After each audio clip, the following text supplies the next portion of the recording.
Porque alfabetizar na idade certa é um dos maiores desafios e também uma das maiores oportunidades para a rede pública de ensino?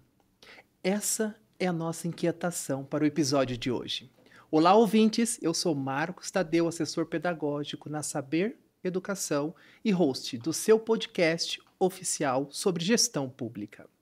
Sabemos que a alfabetização é a porta de entrada para o sucesso escolar e um dos principais indicadores de qualidade da educação pública. Hoje, esse tema é prioridade nacional como política central que emergiu do Compromisso Nacional Criança Alfabetizada, que busca garantir que todos os estudantes aprendam a ler e escrever na idade certa. Para todas as esferas, especialmente os municípios, essa etapa é decisiva. Se a alfabetização falhar, o impacto aparece diretamente nos índices educacionais, inclusive gerando impactos significativos no IDEB, que reflete o desempenho de escolas e redes de ensino. Nessa semana, colocamos em foco o papel da tecnologia na alfabetização e como soluções digitais podem apoiar professores e gestores nesse processo. E para conversar conosco sobre esse tema, recebo hoje ele que tem vasta experiência no ramo, gerente de tecnologia da Saber Educação, Edson Ferreira. Seja muito bem-vindo ao nosso podcast. Oi, Marcos. Oi, pessoal. Obrigado pelo convite. Prazer estar aqui para falar de uma coisa que eu gosto muito, que é tecnologia para a educação. Estou curioso pelo papo que a gente vai ter e estou com bastante informação aqui para compartilhar das nossas últimas novidades. Muito legal. Obrigado pelo convite. Nós que agradecemos. Vamos lá, então, para o nosso bate-papo de Vamos hoje? lá. Nossa primeira provocação aqui, Edson, se concentra quando nós olhamos para o processo de alfabetização, sobretudo nos primeiros anos do ensino fundamental. Nós sabemos que essa etapa ela é uma etapa decisiva para o futuro dos estudantes, assim como para o processo de escolarização. Olhando para esse cenário, como você avalia atualmente a alfabetização no Brasil? Legal, Marcos. Muito bom. Primeira pergunta, ela já começa fazendo a gente refletir, né? Se a gente olhar os últimos 3 anos na alfabetização e nos resultados que a gente teve como país, os números, eles cresceram, mas eles não são muito animadores. A gente vê um aumento que é tímido, que mostra que a gente, em algum nível, está andando de lado. E a gente tem ainda um alto nível, um alto número de municípios que não entregam as metas de alfabetização e que isso reflete diretamente em estudantes que não estão aprendendo no nível adequado e na idade adequada. Então, eu vejo que é promissor o trabalho que a gente tem e o caminho que a gente tem até chegar ali em 2030, que é a nossa grande meta de alfabetização como país, mas a gente tem que buscar resolver alguns problemas que a gente tem, como algumas fragilidades sociais, reduzir as desigualdades sociais que a gente tem, fragilidades que a gente tem ali no dia a dia e no contexto dos estudantes e também atuar na infraestrutura, que é um problema que a gente tem que garantir que, todos como um país, a gente consegue resolver esses problemas e ajudar as crianças e os estudantes a terem acesso ao ensino adequado no momento adequado das suas vidas. É importante ouvir tudo que você está dizendo para a gente e sabemos que no ambiente escolar ali nós temos diversos atores. Então nós temos os professores, os alunos, a equipe gestora, a própria secretaria ali, que é o órgão central de toda essa estrutura e que é responsável por gerenciar todos esses recursos, gerenciar aí todos os investimentos, pensando no âmbito da gestão pública e o acompanhamento da evolução desses estudantes nessa faixa etária aqui. Como a tecnologia pode apoiar os professores na sala de aula de forma efetiva, ao mesmo tempo oferecendo ali aos gestores dados confiáveis para melhores tomadas de decisões? Perfeito. A tecnologia, ela é a principal ferramenta e o principal instrumento que ajuda o secretário e o corpo que faz a gestão da educação de um município ou de um estado a ter acesso à informação quase que em tempo real. Então, o único caminho que a gente vê para ter acesso aos dados da ponta, imagina que uma aula acabou de acontecer e a gente quer entender o que foi dado naquela aula, que lacunas existem, quem estava dentro da sala de aula, quem que vem faltando já há algum tempo e a gente precisa de alguma atuação. a tecnologia permite ter acesso a esses dados de uma maneira mais simplificada e mais rápida para que, a partir dessas informações, você faça intervenções. Então, eu vejo que a tecnologia ela tem um papel tão central quanto a de ter um professor, a de ter uma estrutura, a de ter um material didático. Porque o conjunto da obra, quando você combina um professor que é empoderado com tecnologia, que tenha tudo que ele precisa ali na sala de aula para dar uma boa aula, tem boas instruções e tem os estudantes ali preparados para receber o conteúdo e passar por essa transformação que o ensino gera, a gente tem toda uma obra perfeita para a gente conseguir entregar aos alunos e estudantes no nível adequado que eles precisam. E quando a gente olha para todo esse processo que se retroalimenta, se a tecnologia está ali no meio, a gente consegue ter as informações em tempo real para fazer intervenções e trabalhar nas lacunas e nas dificuldades nos maiores detalhes, do nível mais granular até o nível mais alto, quando a gente fala de um estado e de uma federação. Então aqui nós estamos falando de algumas questões que precisam talvez ser colocadas em algumas caixinhas, né? Quando nós falamos de indicadores, portanto, ele traz ali alguns elementos necessários para melhores tomadas de decisões do órgão central, portanto, ali seja da secretaria, ou seja, dos próprios gestores das unidades escolares. Então, estamos falando de indicadores. Existem ferramentas hoje que foram lançadas recentemente em grandes eventos, em São Paulo, por exemplo, e pelo Brasil afora, e uma delas me chamou muita atenção. E aí, talvez você poderia nos trazer aqui uma concepção semântica. Sabiá ou sabiá? E essa ferramenta ali era uma ferramenta que, pelo que eu pude compreender, ela foi desenvolvida para apoiar neste processo aí de tratar esses índices, de tratar esses indicadores. Você pode nos explicar melhor como funciona essa ferramenta e como ela pode auxiliar os estudantes, a equipe gestora e toda ali a estrutura educacional? Com certeza. Vamos lá. O Sabiá, ele é uma ferramenta de inteligência artificial que a Saber construiu para apoiar municípios, escolas, regiões e estados a avançar e evoluir no nível de fluência leitora que os estudantes têm.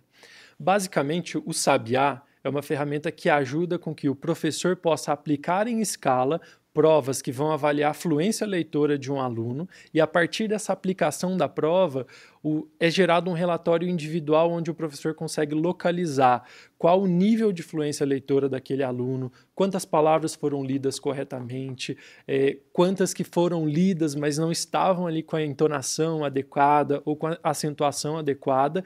E, além disso, a gente tem palavras mais complexas que podem gerar um desafio para a criança, a gente entender, além disso, em que nível que ela está, e também textos narrativos que a gente consegue explorar ainda mais a fluência completa do aluno. A partir desses resultados, um professor consegue reconhecer o resultado do seu trabalho na ponta com o estudante e confirmar alguns pensamentos e algumas suposições que aquele professor já tinha por já trabalhar todos os dias em contato ali com o aluno, mas consegue reforçar isso através de um diagnóstico que ele é automatizado, que ele conta com recursos de IA que ajuda o professor a entender detalhes dessa jornada do aluno quando a gente fala de fluência leitora e tratar essas lacunas, seja com um plano individualizado, seja conectando com partes do material ou fazendo outras ações específicas que ajudam a levar o aluno para o próximo nível de fluência leitora. E quando a gente fala na camada de gestão, de secretaria, de coordenação pedagógica, quando você combina e agrupa esses dados, você consegue entender o seu nível. Então você tem um ponto de partida em escala, em massa, e a partir disso você consegue tratar e criar políticas públicas que incentivam e premiam pessoas e professores que ajudam os estudantes a avançar nesse nível de fluência leitora. Então a gente cria com o Sabiá todo um ecossistema que ele influencia no nível e ajuda o estudante a melhorar seu nível, mas também gera mais propriedade e dados mais acionáveis para a rede que faz, para as pessoas que fazem a coordenação da rede. Então é uma solução completa, robusta, que olha para o professor e que ela também ajuda a gente a passar, inclusive, por problemas de infraestrutura, porque quando a gente cria uma solução digital e entrega ele para o professor se torna um vetor da solução digital. Então, a partir do professor, a gente consegue impactar mais alunos. E quando um professor é impactado, esse número vai como se fosse uma progressão aritmética, ele vai quase que exponencial subindo para impactar mais alunos, e a gente tem esse efeito da tecnologia, que uma vez que um aluno é impactado, gera um relatório, e esse relatório vai para todo o corpo de gestão poder trabalhar nesse relatório.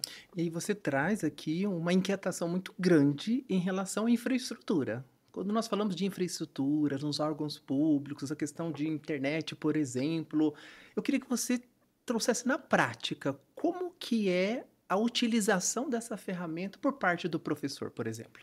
Perfeito, muito legal. Essa ferramenta do Sabiá, ela já foi testada e comprovada, inclusive em zona rural, onde a gente imagina que tem um acesso limitado à energia elétrica, limitado à internet. E nessas aplicações, a gente pôde comprovar a eficácia de vencer essas barreiras de infraestrutura, onde um professor na escola rural, com seu celular, com acesso ali à rede, um 4G ou uma internet patrocinada, conseguiu fazer a aplicação da avaliação do Sabiá na zona rural, com as turmas ali dessa escola que faz parte da zona rural, e ter o acesso aos relatórios na palma da mão dele em tempo real, comprovando de novo, suposições que o professor tinha sobre os alunos, com evidências mostrando como que foi a leitura, quais foram os indicadores que trouxeram o nível de fluência leitora daquele aluno e se ele está ou não no nível adequado que era imaginado para aquele ano letivo e para aquele nível que o aluno estava. Essa nivelação, essa classificação, ela é baseada em alguma experiência técnica do mercado? Perfeito, é baseada em experiências técnicas e estudos de grandes órgãos de avaliação aqui do Brasil, mas a gente parametriza em níveis de fluência leitora que eles partem desde pré-leitor 1, passa por pré-leitor 2, 3, vai para leitor iniciante até leitor fluente. Cada um desses níveis ele tem ali uma quantidade de palavras que são lidas e uma quantidade de palavras que são lidas corretamente. E a prova ela é construída junto com um time que tem muita propriedade em currículo e avaliação, que ajuda a gente a ter provas adequadas com o nível que é esperado para cada aluno, e a partir disso a ferramenta traz como se fosse um termômetro de onde aquele aluno está posicionado nessa escala que eu comentei, e aí a gente tem essa evidência de onde que o aluno está e consegue trabalhar em cima disso com dados, com evidências. Então é um trabalho que ele se torna muito mais tático, muito mais tangível, a gente consegue ter comprovações e mostrar, ó, a gente está partindo desse nível e chegando no próximo nível com base em ações que são sumamente orientadas por dados e por informações tangíveis. Você trouxe aqui também uma questão que é a questão de escala. E aqui na minha cabeça me veio um insight. Imagina um professor com 30 alunos numa sala de aula. Às vezes, se nós olharmos ali para outras faixas etárias e outros segmentos, pode chegar até 40 e poucos alunos. Que tempo é necessário para a aplicação dessa ferramenta? A prova com o Sabiá e a avaliação, né, de fluência leitora, ela leva em média 3 minutos. Então, o professor que antes exigia dele ali 20, 25 minutos para fazer uma avaliação manual, impressa, o aluno lendo algumas palavras e o professor marcando se o aluno errou ou não, isso aí antes levava uns 25, 20 minutos ali, que exigia um tempo para cada aluno. Hoje, com a solução do Sabiá, em 3 minutos você avalia o aluno e após esses 3 minutos a avaliação ela já está compondo os relatórios, seja no celular ou seja no computador, e você não precisa ter mais nenhum trabalho em cima da prova, investindo mais tempo, porque já é tudo automatizado, o aluno leu as questões da prova junto com o professor no dispositivo, isso já gera os resultados e já é corrigido automaticamente. Então, uma turma aí de 20 alunos, 3 minutos, a gente tem uma economia de tempo muito alta para um professor que antes gastava ali seus 20, 25 minutos para fazer uma avaliação manual que ela poderia ter alguns vieses. Geralmente você vai fazer uma avaliação manual, você tende a, nossa, esse estudante aqui super legal, super dedicado, vou considerar que deu certo. Ou não, às vezes você não ouviu ali direito, ou tem um barulho ali, imagina que é um horário do recreio, onde tem bastante barulho, talvez o aluno falou baixinho, você entende que foi errado ou não. Uma série de coisas pode acontecer quando a gente faz uma avaliação manual. Quando a gente passa para o Sabiá, tudo está super automatizado e acessível para que a avaliação seja o mais real possível, e a inteligência artificial vem nessa camada de eficiência e padronização, que é super importante quando a gente faz uma avaliação em escala. Bacana. E você trouxe aqui para a gente uma conclusão muito significativa em relação à ferramenta, pelo que eu consegui aqui filtrar, que é a competência leitora. E quando se fala de competência leitora, nós temos ali a compreensão de que a decodificação do código linguístico, ele é um pré-requisito necessário para que essa competência se efetive. E ao falarmos de competência, nós também podemos tangenciar aqui um outro aspecto que é muito sensível para o secretário de Educação, por exemplo, que é o Índice de Desenvolvimento da Educação Básica, o IDEB.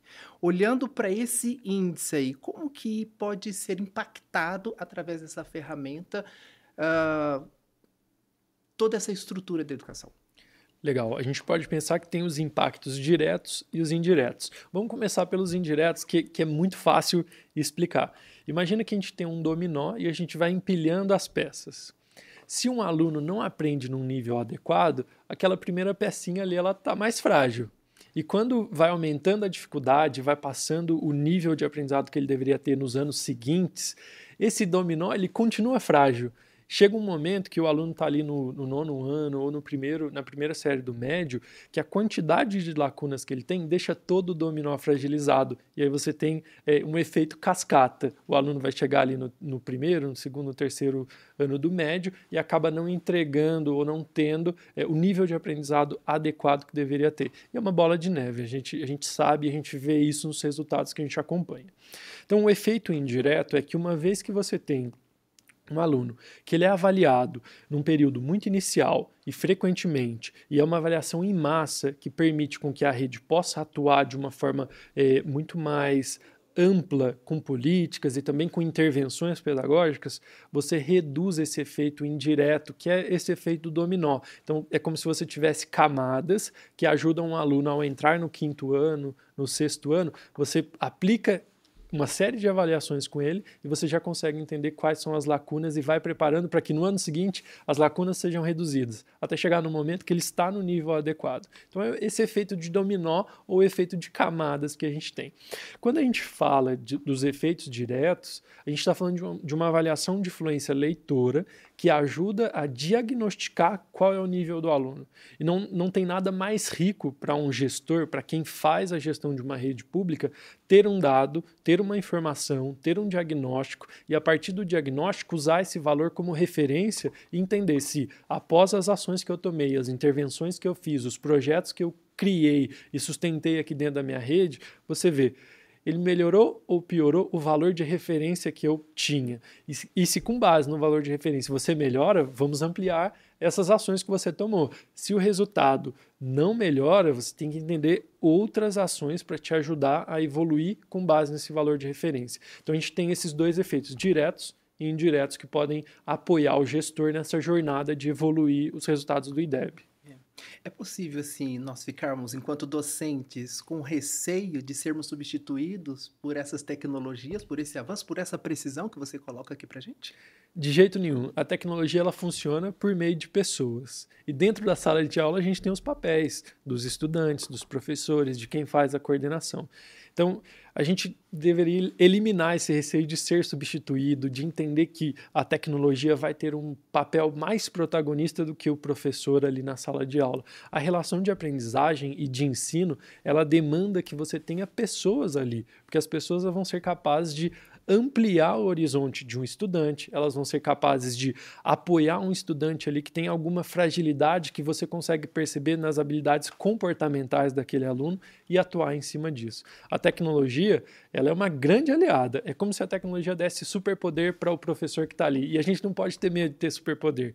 Com a tecnologia, um professor ele consegue ser mais eficiente, ele consegue ter atividades que são mais automatizadas, que são mais integradas, ele consegue ter acesso a dados que ajudam a que o próprio professor possa se orientar com base nas ações que ele toma no dia. E no dia seguinte ele entende, opa, foi efetivo ou não foi efetivo, teve o engajamento esperado ou não teve o engajamento esperado. Então a gente tem que ter uma postura mais de entender que é um aliado, que é uma extensão do que a gente já faz, mas que vem com mais eficiência, com mais acesso à informação, com mais praticidade. E no fim, se um professor usa a tecnologia como esse superpoder, sobra mais tempo para o professor trabalhar junto com o aluno, fortalecer essa relação de ensino-aprendizagem que depende muito de pessoas. Muito bom, professores. Portanto, fiquem tranquilos com seus empregos, pois professores como somos, é importante também nós estarmos ali sempre conectados com essas inovações, pois elas impactam diretamente ali. Estamos concorrendo com a atenção desses estudantes ali em relação a essas tecnologias, que eles acabam tendo maior ali impacto nas suas vidas. E tem um ponto que o professor também precisa aprender mais sobre tecnologia, porque a nova safra de estudantes, eles vêm já imersos na tecnologia. Então é importante que o professor também aprenda sobre isso, porque os professores são as referências dos alunos, dos estudantes. Então os professores eles também vão orientar sobre o uso da tecnologia para quem está chegando agora, para quem está começando a ter contato com essas ferramentas, seja uma rede social, seja um dispositivo, seja um jogo. Então, os professores eles também têm esse papel de protagonista para os alunos que estão chegando agora, que estão começando a ter acesso ao ensino, mas também à tecnologia. Bacana, saímos aqui com mais formações necessárias para esses docentes aí em relação a essas tecnologias.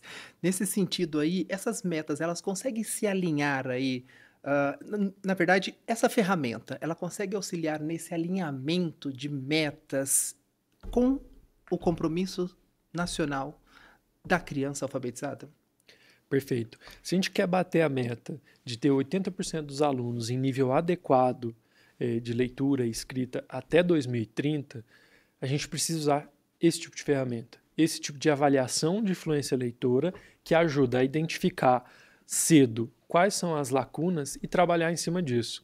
E quando a gente fala de uma ferramenta desse nível, ela permite que você tenha cada vez mais avaliações e que cada vez mais as ações que você faz no dia a dia, as políticas que você cria, elas retroalimentem esse processo. E é muito importante a gente pensar que 2030 já está chegando.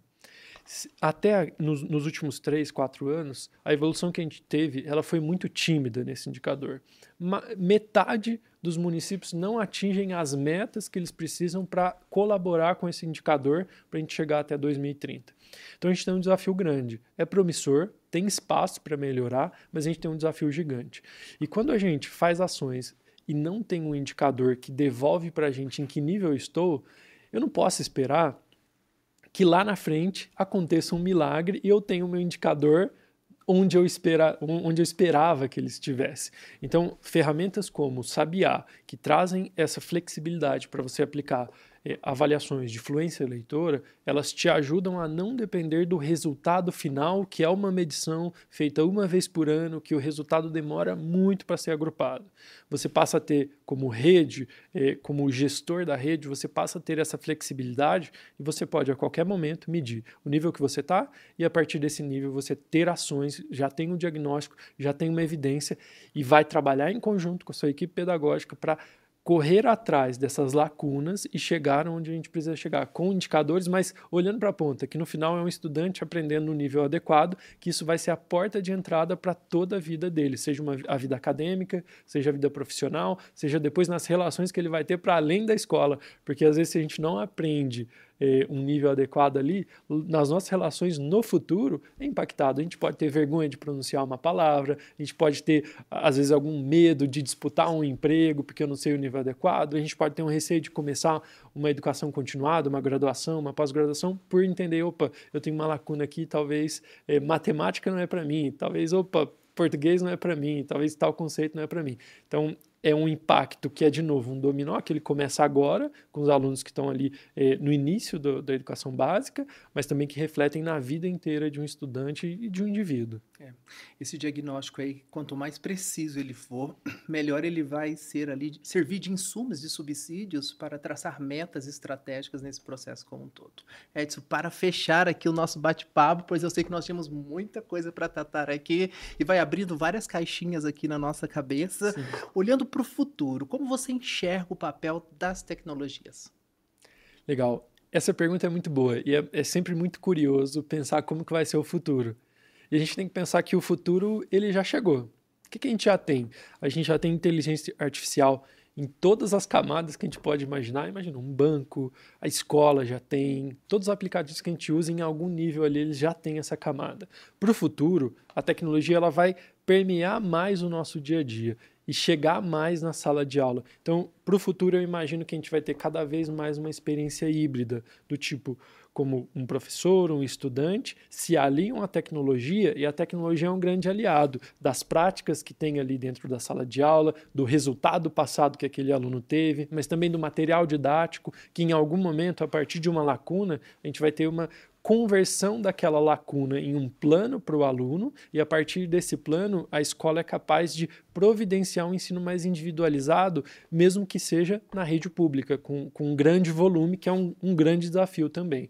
Então a tecnologia é cada vez mais conectada no dia a dia, mas eu também tenho a expectativa muito grande que no futuro cada vez mais a gente tenha alunos e professores conectados e demandando mais evolução da tecnologia, porque hoje a tecnologia ela é sustentada muito por algumas percepções, mas também a gente traz aquele quê de novidade, super novidade. Vamos ver aqui um processo onde a gente consegue trazer mais eficiência com tecnologia. Mas seria muito legal ver um futuro onde a gente tenha professores e alunos que demandam para onde que a tecnologia vai, trazendo provocações e trazendo até coisas que no dia a dia não são tão perceptíveis, mas que o aluno e o professor que estão nessa relação de ensino-aprendizagem podem puxar essa nova onda de evolução. Muito obrigado por estar aqui conosco. Foi enriquecedora a sua fala. E diga aí para a gente qual é o seu recado final para os nossos professores, para os nossos ouvintes. Legal, muito obrigado, tá, pelo convite. O papo foi muito legal. Recado final é para a gente focar em aprender sobre tecnologia e ter abertura para adotar tecnologia no nosso dia a dia. E acho que mais importante de tudo é a gente sempre focar e sempre lembrar, né? Antes de partir para a ação, vamos ter um diagnóstico. A partir do diagnóstico, a gente tem um número de referência e a partir desse número a gente trata as nossas ações e vai, de fato, trabalhar lá na ponta, seja com o professor, com o estudante, e focar em melhorar esse número de partida que a gente tem. No final das contas, o que todo mundo quer e o que a gente quer de uma forma bem genuína é ajudar a melhorar os resultados que a gente tem na nossa educação, principalmente na educação pública. Então, quando a gente usa esse método de diagnóstico, plano de ação e revisão, a gente consegue potencializar e chegar lá juntos nesses resultados. E você que nos acompanha, se gostou desse episódio, siga nosso perfil no Spotify e ative o sininho para não perder nenhum conteúdo. A cada 15 dias estaremos aqui trazendo conversas que fortalecem a gestão da educação pública no Brasil. E claro, acompanhe também nossos conteúdos no Instagram, @saberedu. Até o nosso próximo episódio.